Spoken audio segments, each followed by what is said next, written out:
Sngat Dara Strategy Chingling, Jack that I complain a coy, Bunghang be robust nam, Nung peep to Jack, that tries on sat for bam.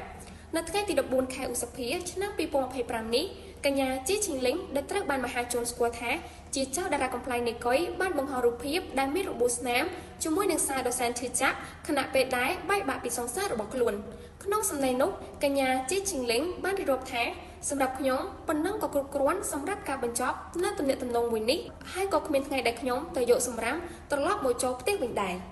ហើយក៏គ្មានអ្វីដែលខ្ញុំត្រូវស្ដាយស្រណោះដែរដែលខ្ញុំត្រូវបានបាត់បង់មនុស្សដែលមើលមិនឃើញពីតម្លៃរបស់ខ្ញុំបែបនេះពីមុនអាចមកពីខ្ញុំស្រឡាញ់អ្នកខ្លាំងពេកតើតែងតែត្រឹមនៅទង្វើដ៏សែនថោកទាបមួយនេះរហូតមកស្ទើរតែបាត់បង់ជីវិតបាត់បង់ទាំងភាពកក់ក្ដៅសម្រាប់គ្រួសារល្មមភ្ញាក់ខ្លួនហើយថាកំពុងតែព្យាយាមឲ្យគេស្គាល់សន្តានអ្នកកាន់តែច្បាស់ហើយ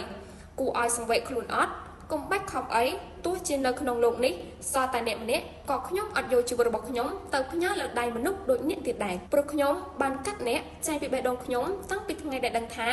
អ្នកព្យាយាមបំផ្លាញខ្ញុំគ្រប់វិធីសូមនិយាយប៉ុណ្ណឹងសិនចុះបញ្ជាក់ខ្ញុំអត់មានត្រូវជាអ្វីឬតាក់ទងជាមួយម្នាក់នោះទៀតទេកុំមករញ៉េរញ៉ៃជាមួយជីវិតខ្ញុំទៀតព្រោះវាអត់តម្លៃសោះ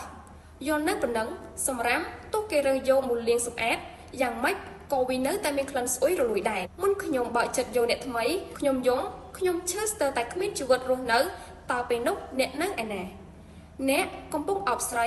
គេមកប្រាប់ខ្ញុំឃើញអ្នកនៅប្រទេសសំណាក់ជាមួយស្រីផ្លូវចិត្តខ្ញុំខ្ទេចអស់ហើយ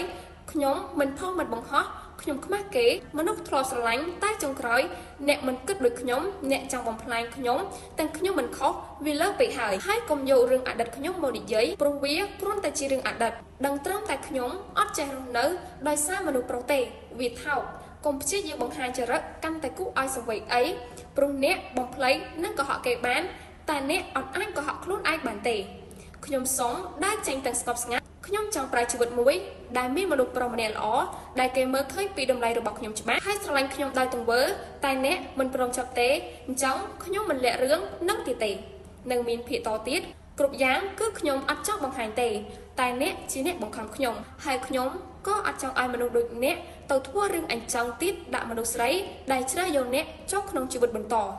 គ្រាន់តែឃើញសារឈឺចាប់រួមជាមួយនឹងស្នាមរបួសរបស់ជីឈិងលីងបែបនេះធ្វើឲ្យអ្នកគ្រប់គ្រងទាំងក្នុងនិងក្រៅសិល្បៈជាច្រើនមានការភ្ញាក់ផ្អើលនិងម្នាក់ៗបានផ្ញើសារឲ្យនាងរឹងមាំឡើង